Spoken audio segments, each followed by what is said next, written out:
Barra Matutina. Diálogo con justicia innovativa. Poder Judicial del Estado de Jalisco.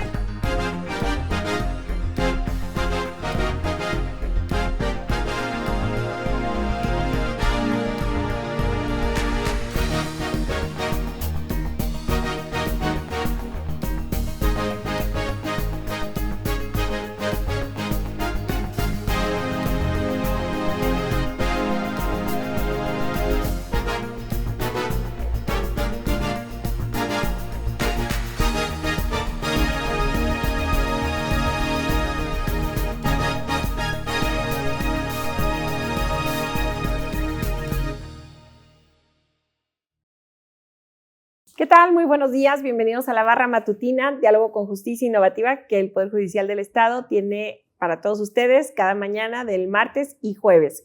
Nos da mucho gusto recibirlos y el día de hoy pues estamos todavía en el mes de la mujer, en donde nos da mucho gusto recibir a una digna representante de las mujeres que es carismática, estudiosa, una gran catedrática, compañera y amiga. Muchas gracias a la doctora Carmen Salazar Rodríguez por estar y acompañarnos esta mañana aquí.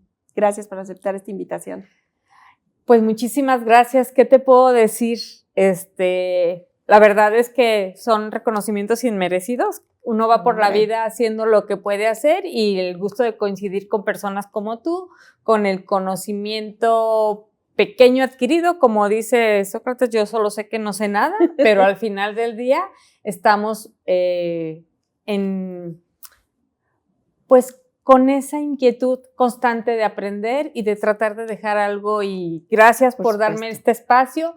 Te admiro muchísimo esa forma en la que tienes de ver el derecho desde este punto de vista y atender todas las situaciones que se dan en nuestro entorno a través de este programa, que espero que sirva como una reflexión para ver qué es lo que nos hace falta, porque por mujeres como tú es por lo que estos programas tienen difusión al escoger esta clase de temas. Muchísimas gracias. Sabes que te quiero, que te admiro y que estoy a tus órdenes. Ay, muchas gracias. Y para todos ustedes, muchísimas gracias. Gracias, Carmelita. De verdad que la agradecida soy yo por haber coincidido aquí y en todas partes, en muchas partes de nuestra labor profesional y de amistad. Y yo tenía muchísimas ganas de que pudieras venir al programa desde hace bastante tiempo porque, pues, ha habido la posibilidad de estar en espacios compartidos como es la Red Internacional de Derechos Humanos y Derecho Internacional Humanitario y académicamente hablando pues tienes mucho que dar, pero me gustaría y que no salga de mí, sino que nos compartas quién es Carmen Salazar Rodríguez. Sé que eres abogada, egresada de la Facultad de Derecho de nuestra Facultad de Derecho de la Universidad de Guadalajara, pero luego ya te fuiste a tu maestría, al doctorado, y empezaste a coordinar justamente el doctorado en la Universidad de Enrique Díaz de León. ¿Cuál ha sido tu trayecto? Pues simple y sencillamente soy una persona criada en una familia de 3 mujeres y un hombre como hermanos, mi papá y mi mamá, con unos papás que me impulsaron. Y creo que ese es el principio para estar en esta parte de mi vida. Y dentro de ese impulso, yo siempre lo he dicho que tuve un papá y una mamá que aún en su época fueron defensores de nuestros derechos. Y entonces, pues, estudié para abogado. En mi casa somos multidisciplinarios, tendré que decirlo. No hay ningún abogado en mi familia. Mi familia es de Sonora, por lo que si sienten el tono de mi voz un poco fuerte, es por las raíces. Mi familia es de Sonora, mi papá, mi mamá. Tengo mis hermanos, les decía, son multidisciplinarios, una administradora, una arquitecta, un ingeniero mecánico naval y su servidora, que soy abogada. Entonces, dentro de esa multidisciplinaridad, pues a mí me gusta estudiar y me gusta ayudar a la gente y me gusta muchísimo mi carrera. Me decidí a estudiar para abogado porque dije, bueno, como abogado puedo hacer muchas cosas y es una carrera multidisciplinaria. Después se me presentó la oportunidad de estudiar una maestría en Derecho Civil y Financiero en la Universidad de Guadalajara, mi alma mater. Soy egresada de la Universidad de Guadalajara orgullosamente, que nos dio la oportunidad a muchos de estar donde estamos y de estudiar. Al terminar mi maestría hice un doctorado en Derecho en el Instituto Internacional del Derecho y del Estado, y estando dentro de ese ámbito, pues empecé con la docencia. Tengo 24 años dando clases en la Universidad Enrique Díaz de León, de la que orgullosamente formo parte. Empezamos con clases, después me incorporé a la maestría y dirigí el doctorado hasta hace 2 meses, en el que ya estamos en otra etapa, pero sigo dando clases en posgrados, en lo que es maestría, lo que es doctorado, en la Universidad del Valle de Atemajac. Estoy en la licenciatura en Derecho y pues por supuesto que impartiendo materias que me encantan, y dentro de lo que me encanta pues es el derecho.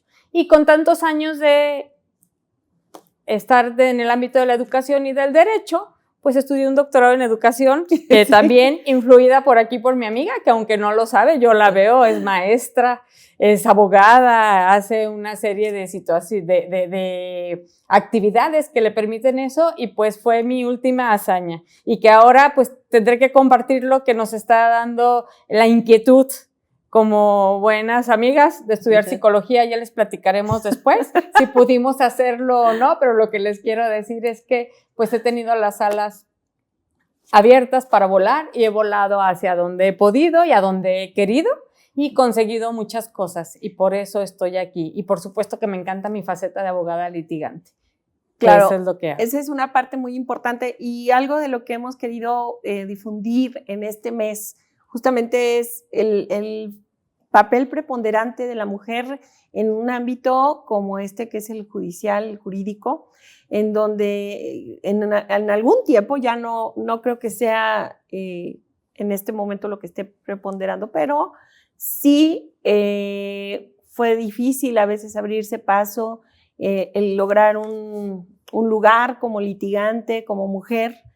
Ahorita creo que ya es más light, pero en su momento creo que todavía nos tocó ese paso complicado de abrirnos camino en este ámbito. Sí cuesta trabajo, pero yo siempre lo he dicho, que yo no sé si mi forma de ser, mi educación, me ha abierto puertas, y de verdad tengo que decirlo, que a mí en el camino los hombres me han ayudado, y no por una situación personal, como muchas veces se pretende, a lo mejor, y la sociedad, ¿no? Como estamos en un ámbito.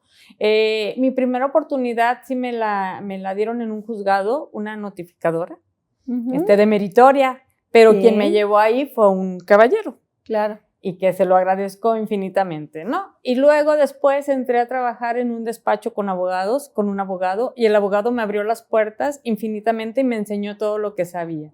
Ahorita estoy en otro despacho donde también, la verdad es que compartimos conocimientos con hombres, y el abogado con el que también estoy asociada es, de verdad, yo digo, todos somos futbolistas, y él es Hugo Sánchez. Entonces, pero comparte sus conocimientos. Qué bien, entonces, qué bien. No me he visto en esa faceta, pero sí lo ves a nivel general y en determinadas situaciones, y sí existe cierta discriminación. Claro. Y más que discriminación, mire, para un ejemplo muy burdo, probablemente, el primer 9 de marzo, donde dijimos que las mujeres, un día sin mujeres. Claro.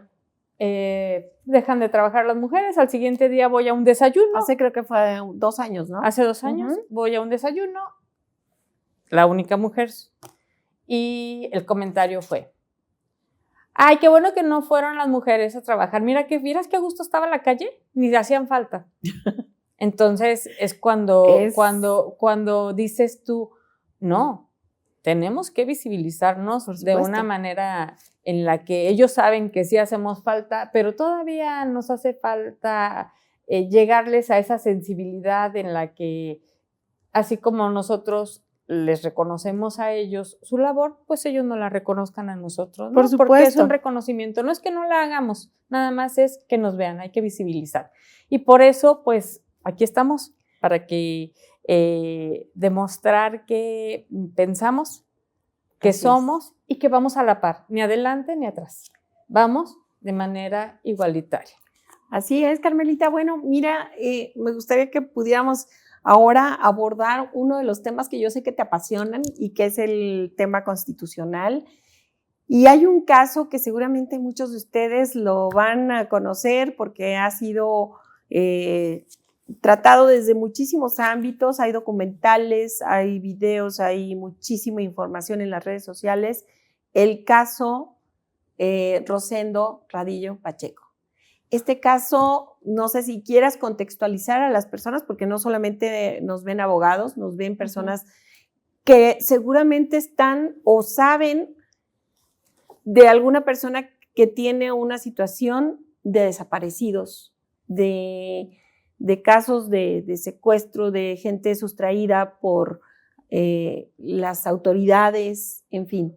Y sí me gustaría que pudiéramos contextualizar en qué versa este caso un poco para luego adentrarnos al tema que nos ocupa. Rosendo Radilla Pacheco es un caso emblemático para el Estado mexicano porque pues, es la primera resolución de la Corte Interamericana de Derechos Humanos en las que México aceptó la jurisdicción. Es un caso, el 12.511, pero ¿cómo llegamos a la Corte Interamericana de Derechos Humanos o quién era Rosendo Radilla Pacheco? O es Rosendo Radilla Pacheco, porque a la fecha no lo hemos encontrado y no sabemos su paradero, ¿no?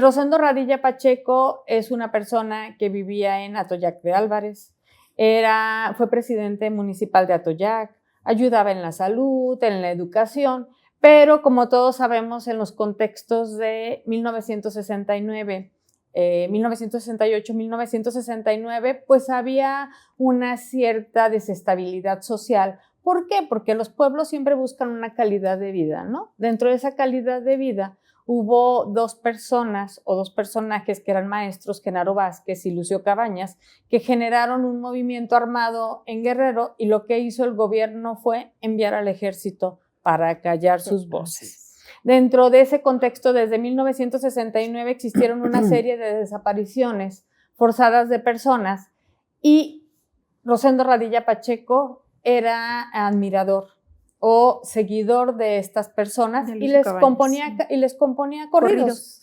Entonces, él, dentro de su ideología, pues era el luchar por la clase social, el que se defendiera al pueblo y sobre todo, pues no a la opresión y que el ejército no estuviera dentro de lo que era su territorio.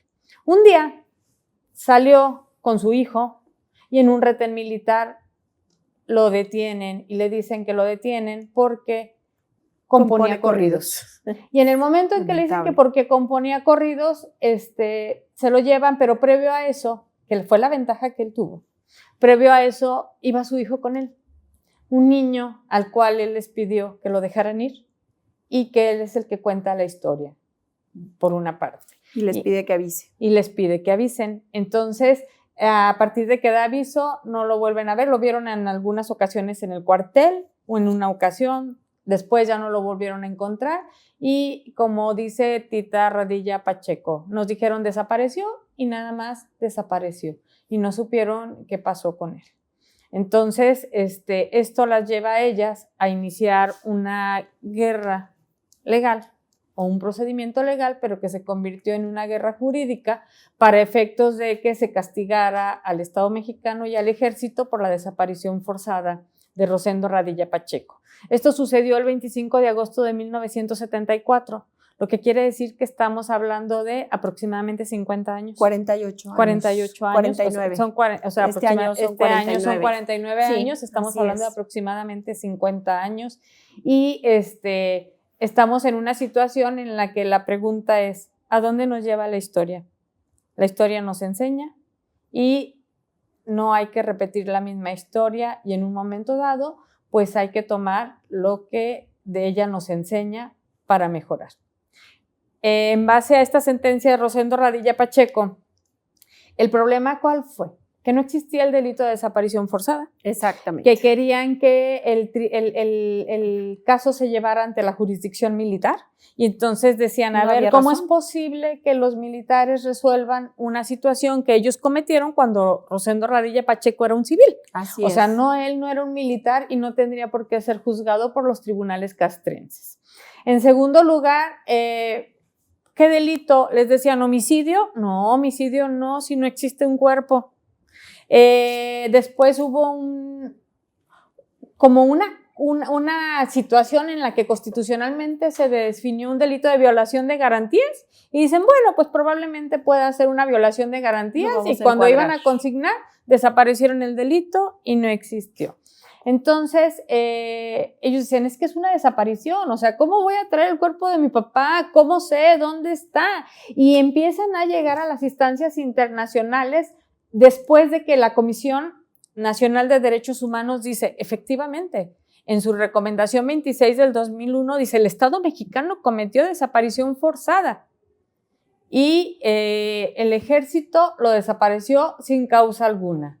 Una vez que sucede esto, no existía el delito de desaparición forzada, entonces pues iba a quedar en una simple recomendación y más en la época en la que estábamos nosotros hablando.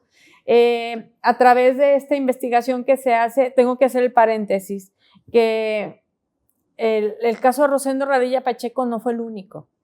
Estamos hablando de más de 1000 casos, ¿sí? Y en Atoyac de Álvarez son alrededor de 465 desaparecidos, donde pertenecía Rosendo. Atoyac de Álvarez. Personas tiene desaparecidas. Sí, exactamente, y era por los ideales, ¿no? Y es el que más. Y hay que hacer precisión que es en el estado de Guerrero, donde generalmente pues se ha venido presentando una serie de situaciones a la fecha. Bueno, y ya ahorita ya no digo donde toda la República, ¿no? Pero pues por allá nos acordaremos de algo muy parecido que se denomina los desaparecidos de Ayotzinapan. Por eso hablo de la historia, por eso hablo de esta situación, ¿no? Claro. Entonces,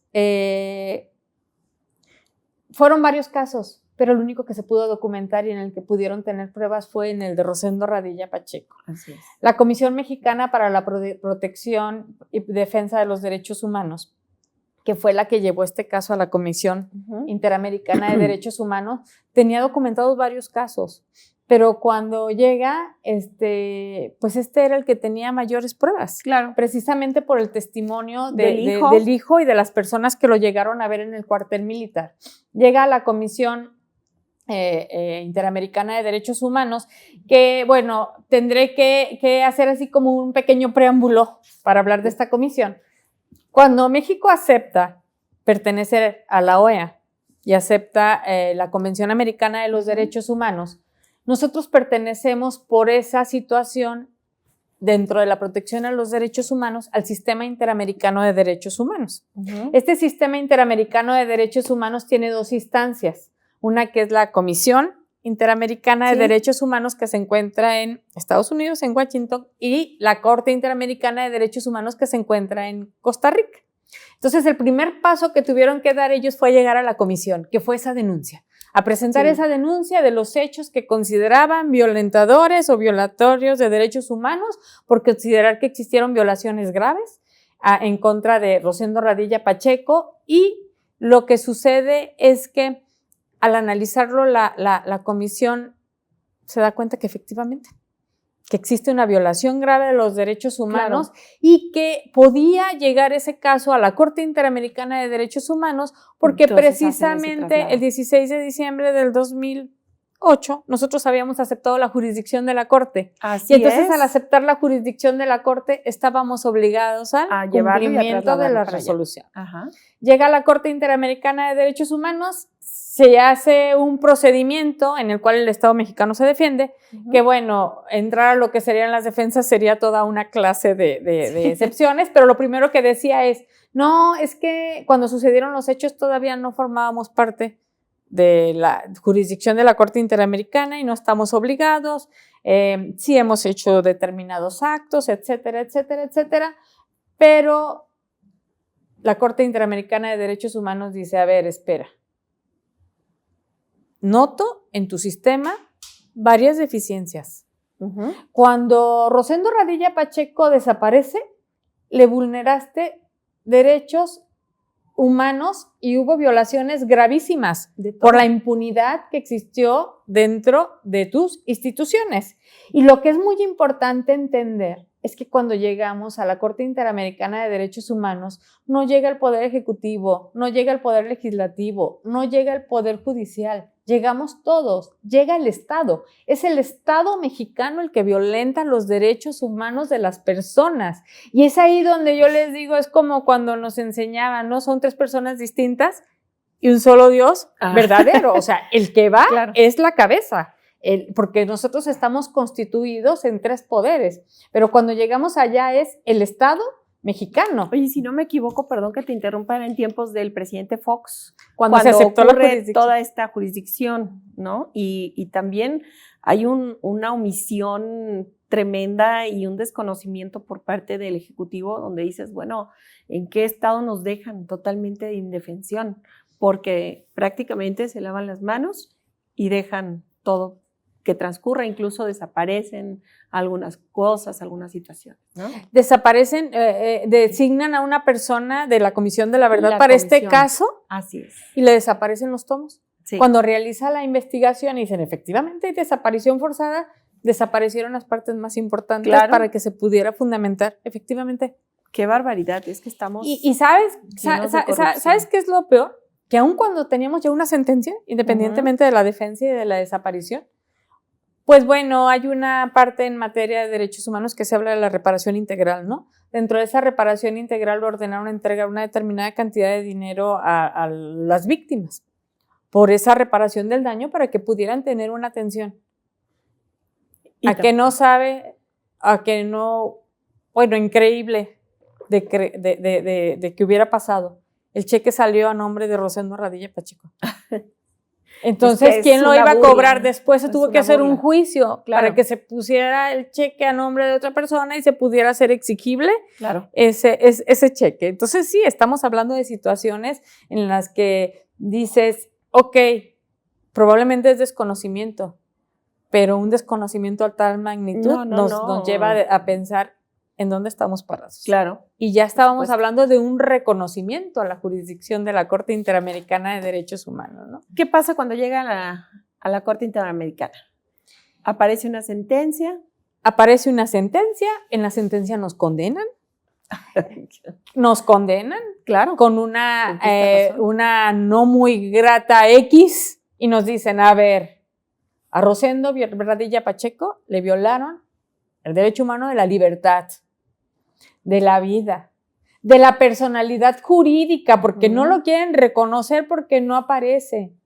Le vulneraron el derecho de salud, a la salud, le vulneraron el derecho al debido proceso. Todo. Las instancias judiciales y administrativas que les tocó la Procuración de Justicia no actuaron. Existió una violación gravísima a lo que es su búsqueda, su desaparición, a la familia, la reparación a los familiares, los derechos de la familia al querer saber dónde está la víctima. Y yo creo que muchos de ustedes entienden, porque lo hemos visto y lo hemos vivido, y orgullosos debemos estar, no de lo que sucedió, pero sí del trabajo de las madres de las personas desaparecidas, porque la desaparición forzada es una tortura constante. El estar pensando, está vivo, está muerto, ¿dónde está? Tiene hambre, tiene frío, necesito ver a mi hijo. Claro que es una tortura, pero que necesito saber dónde quedó, necesito saber si está, si le puedo ayudar, si ya le puedo ir a rezar, si le puedo hacer cualquier otra sepultura, como le llaman. El que descanse en paz y el que saber que está completo. No hace mucho alguien me pedía el apoyo para poder recuperar una persona que encontraron en partes y bueno, ya habían localizado la cabeza, una parte del tronco y una mano. Entonces, son cosas terribles y la imagen es espantosa, pero cuando solicitamos el apoyo, pues resulta que no le podían dar nada hasta que no aparecieran el resto de las partes. Claro. Entonces, ¿qué puedes esperar? ¿En qué, como dices tú, en dónde estamos parados si ya está ahí? Y ya lo que quieren ellas es descansar, quitarse uno como madre quitarse esa carga tan fuerte que traes ahí, y además pesando sobre tus hombros. Para las madres, No, lo más sagrado son los hijos, ¿no? Claro, y yo creo que a nadie, considero que a nadie nos gustaría estar en esa situación, y lo mejor sería que las autoridades respondieran. Que eso es lo que dice esta sentencia. Así o es. sea, a final del día ponen entredicho la actividad de las autoridades mexicanas para efectos de reconocer en aquella época el delito de desaparición forzada, que gracias a esta sentencia ya tenemos un delito de desaparición forzada. Ahorita hablaré un poquito de la desaparición forzada, que nada más es en esta cuestión. Dentro de esta sentencia dice, a ver, yo detecto fallas estructurales en el sistema jurídico mexicano, porque existe impunidad. Totalmente, sí. Entonces necesitamos que haya una estructura y una convergencia de tal manera que la normativa nacional se adecue a los estándares internacionales y sobre esa manera podamos nosotros establecer cuáles son las circunstancias en las cuales se puede aplicar una ley y darle la protección más amplia a la persona. Tendremos que aceptar que los derechos humanos es dignidad, y dignidad es vivir bien, en perfectas condiciones, por el simple hecho de ser seres humanos. No nos están regalando nada. Simple y sencillamente están protegiendo nuestra persona. Y entonces también nos dice, utiliza esa normatividad y compárala con la normatividad internacional y surge el famoso principio de convencionalidad, que ya ha sido pues muy explorado y que estamos todavía en brecha, porque vamos a llegar hacia donde tenemos que llegar, porque tenemos que estudiar muchísimo. Por supuesto. Y tenemos que comparar la legislación nacional con la legislación de la Convención Americana de Derechos Humanos para determinar si nuestra legislación no contraviene lo que son nuestros derechos humanos, y eso nos va a dar la pauta para que hablemos de la famosa convencionalidad o el control de convencionalidad. Así es. Por otra parte, si hablamos de esto, es muy importante. Fíjense, a mí me sorprendía muchísimo cuando se analizaba esta sentencia, que voy a las siguientes órdenes que dio la Corte Interamericana, pero sí es importante contextualizar, porque Rosendo Radilla Pacheco sí desapareció en el 74. En el momento en el que se dictó la sentencia tenía 33 años de desaparecidos. A estas alturas, bueno, pues ya estamos hablando de una persona sumamente mayor. Cuando dicen buscarlo hasta encontrarlo, todavía hay personas que se ríen de eso. Claro. Y se ríen porque no entienden la naturaleza y la magnitud de lo que estamos hablando. Bien decías tú ahorita, encontraron la osamenta. Algo. Una parte de su cuerpo. Que encontraron varias osamentas de otras personas que desaparecieron. Incluso entregaron cajas que aún guardan las personas que del poblado, de aquí de Atoyac, en donde están esas cajas porque dicen que es para no olvidar.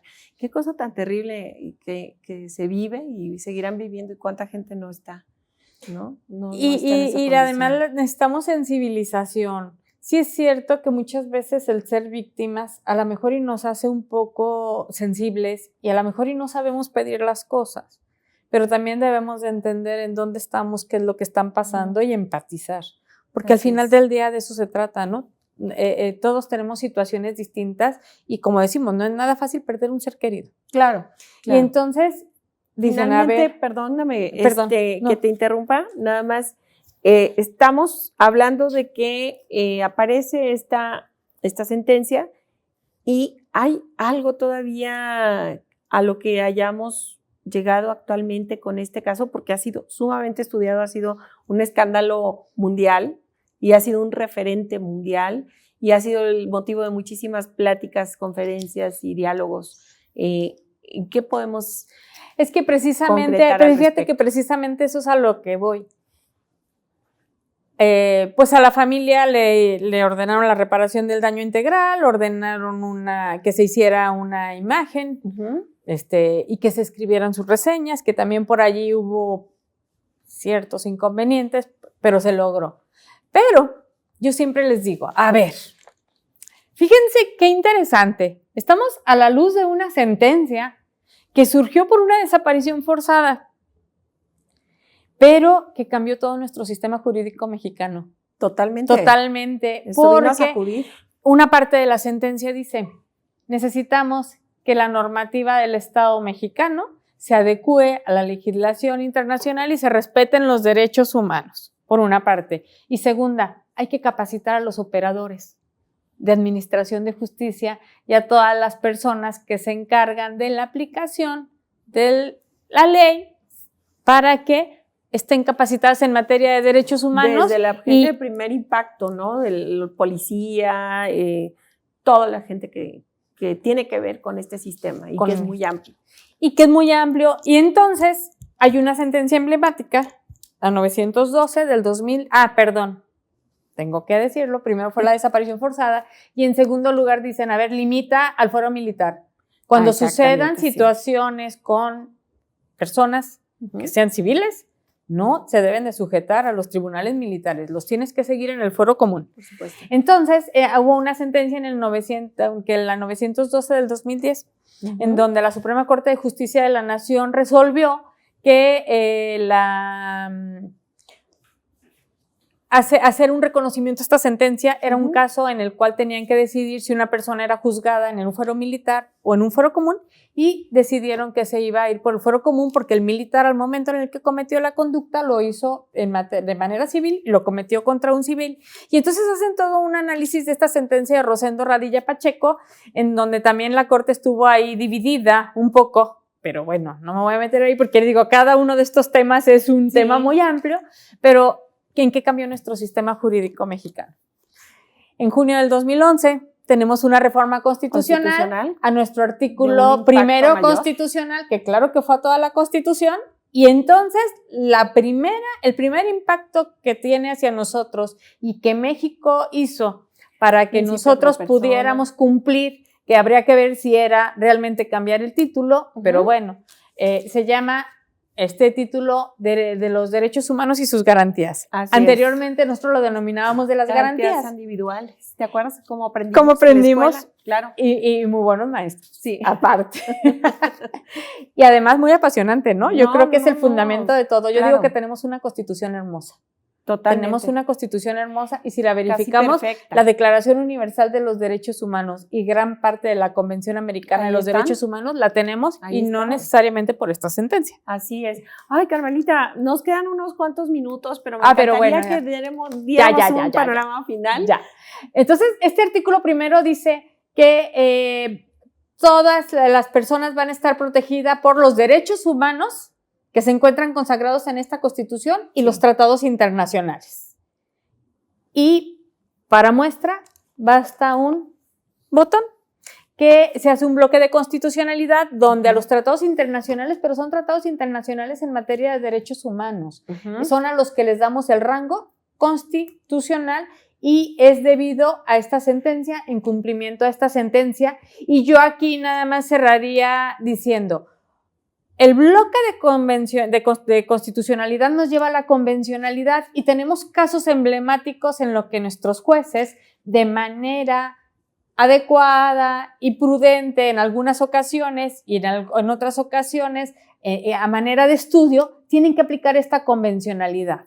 Tenemos varios ejemplos, como lo podremos hacer, lo podemos ver a lo mejor y más adelante, pero sí me gustaría a lo mejor y decir uno al aire. La pensión alimenticia para las mujeres. Cuando una mujer recibe una pensión alimenticia y se dedica preponderantemente al hogar, que generalmente, y ahora ya hablamos de una doble jornada, hablamos de una doble jornada, tiene derecho a una vida adecuada y la compensación debe de ser de tal manera que no únicamente le permita comer, sino que le permita una vida adecuada y el nivel de vida que tenía en el momento en el que se llevó a cabo la separación.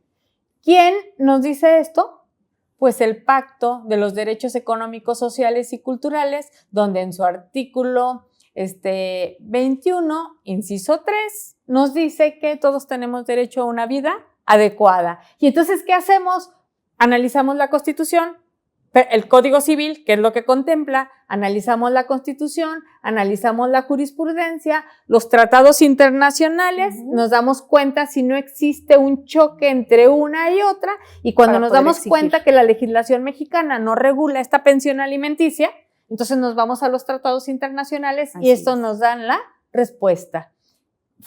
Esta sentencia de Rosendo Radilla Pacheco trajo a visibilizar ese control de convencionalidad que ya existía, porque el artículo 133 constitucional, que nos habla en primera instancia del bloque de constitucionalidad, que dice que en este estado la Constitución, las leyes emitidas por el Congreso de la Unión y los tratados internacionales son ley suprema siempre que reúnan, pero dice, los jueces de los estados, al momento de aplicar una ley, si estaba en contra de la Constitución y estos tratados internacionales, se puede abstener, y hablamos de la inaplicación y del famoso control difuso. Ya existía, pero esta sentencia de Rosendo Radilla Pacheco nos trae como consecuencia que adecuemos la normatividad nacional a las normas convencionales, que es la Corte Interamericana de Derechos Humanos el que nos obliga, pero porque estamos nosotros sujetos a la Convención Americana de Derechos Humanos al haber aceptado su ratificación de esta convención, y entonces estamos obligados. Si hay algo que yo admiro muchísimo de todo este caso, Rosendo Radilla, es a Tita Radilla, al hijo, que pudieron visibilizar esto desde esa trinchera, desde esa posibilidad, que son gente aguerrida, pensante, intelectuales, desde ese lugar, y de veras cómo llegó, cómo trascendió. Yo creo que ni siquiera ellos lo imaginaron y nadie lo esperaba. Y te puedo agradecer enormemente esta clase de Derecho Constitucional. Yo creo que en unos poquitos minutos nos diste un panorama maravilloso del Derecho Constitucional y de este impacto tan grande que tuvo esta sentencia del caso Radilla Pacheco. Para quienes tengan interés en seguirse documentando y demás, bueno, si me permites, no sé si nos puedas compartir tus redes sociales y en dónde te podemos encontrar por si alguien tuviese alguna duda, y obviamente pues también buscar información al respecto. Pues yo no soy tan tecnológica como mi amiga Janet, pero en Facebook me encuentran como Carmen Salazar Rodríguez. Mi correo electrónico es carmensalazarrodriguez02@hotmail.com, y pues en mis oficinas, que le dejaré los datos aquí a la maestra Janet, sí, claro, y mi teléfono, para que si alguno de ustedes tiene interés, con todo gusto, para dejarlo a disposición y que ella sea quien se los proporcione. Sí. Muchísimas gracias. No, hombre, al contrario, a nombre del magistrado Daniel Espinosa Licón, agradecerte enormemente el que hayas aceptado esta invitación, y pues muy agradecidos contigo por esto que nos platicaste el día de hoy. Buenas tardes, buenos días todavía, y bueno, pues nos vemos en la siguiente cápsula. Hasta pronto. Muchas gracias, muy agradecida por la invitación. Gracias. Hasta luego.